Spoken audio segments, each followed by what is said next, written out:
اعوذ باللہ من الشیطان الرجیم، بسم اللہ الرحمن الرحیم۔ محترم خواتین و حضرات، سب سے پہلے میں ایک چیز جو کہ اپنے ناظرین کے علم میں لانا چاہتا ہوں وہ یہ ہے کہ بانجھ پن یعنی بے اولادی یا انفرٹیلیٹی جو ہے اس کا ذمہ دار ہمارے معاشرے میں 100% ٹائمز خاتون کو ہی ٹھہرایا جا سکتا ہے اور ٹھہرایا جاتا ہے۔ میں یہ آپ کے علم میں بات لانا چاہتا ہوں کہ بانجھ پن یا انفرٹیلیٹی جو ہے وہ دونوں پارٹنرز میں سے کسی ایک میں مسائل کا وہ شکار ہو سکتے ہیں۔ خواتین کو یہ مسائل ہو سکتے ہیں، مردوں میں بھی ایسے مسائل ہو سکتے ہیں جس کی وجہ سے وہ بانجھ پن کا شکار ہو جاتے ہیں۔ آج کا ٹاپک جو ہے وہ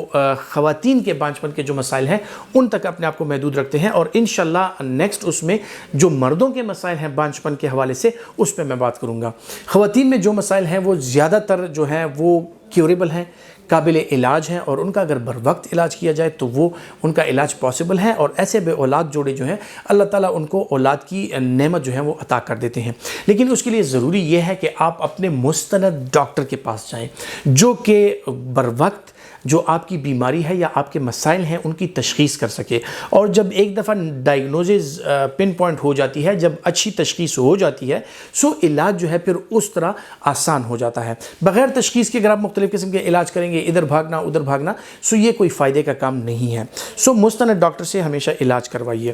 اس میں جو ہے تو بنیادی مسائل جو ہیں خواتین میں جو ہوتے ہیں، جو ہمارے پاس آتے ہیں، جو گائنیکالوجسٹ کے پاس جاتے ہیں، میڈیکل اسپیشلسٹ کے پاس جو آتے ہیں، ان میں یہ ہوتا ہے کہ خواتین میں زیادہ تر جو وزن کے مسائل ہیں، جو ہارمونل مسائل ہیں اور جو ماہواری کے مسائل ہیں ان کی وجہ سے اکثر اوقات وہ بانجھ پن کا شکار ہو جاتے ہیں۔ اس کے علاوہ کچھ دائمی بیماریاں بھی ایسی ہیں جن کی وجہ سے خواتین میں جو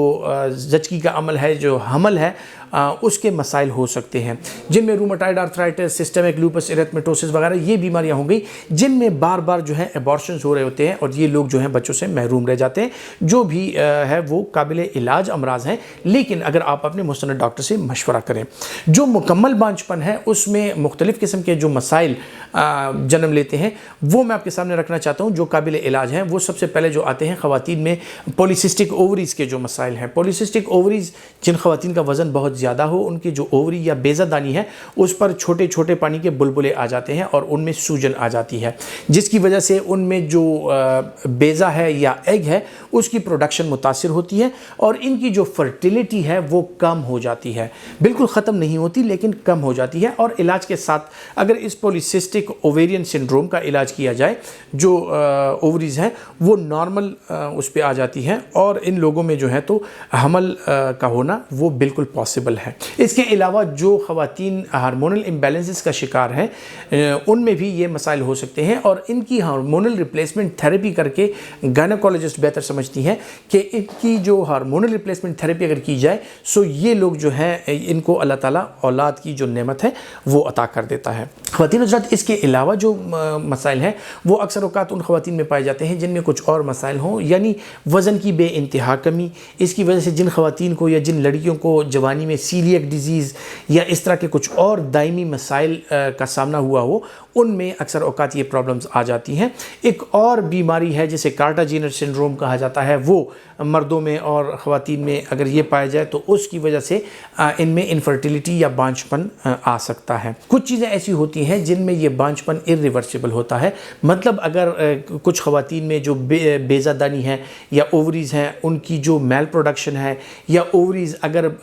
وہ نارملی ان کی جو ڈیولپمنٹ ہے وہ صحیح طریقے سے نہیں ہوئی، ان فیمیلز میں پھر جوانی سے ہی جو ہے ان میں ماہواری کے مسائل اور ان کے جو سیکنڈری سیکشول کریکٹرز ہیں، یعنی جو نسوانی حسن وغیرہ ہے اس کے مسائل اور مختلف قسم کے جسمانی مسائل کا وہ شکار ہو جاتی ہیں۔ اس کے علاوہ جو جسمانی طور پہ نارمل خواتین ہیں ان میں اکثر اوقات جو ہے اس طرح کے زیادہ کچھ مسائل نہیں ہوتے، اور اکثر اوقات ان کے مسائل جو ہوتے ہیں وہ قابل علاج ہوتے ہیں۔ آپ اگر اپنی مستند ڈاکٹر سے مشورہ کر کے اپنا چیک اپ کروا لیں اور اپنا علاج کروا لیں تو تقریباً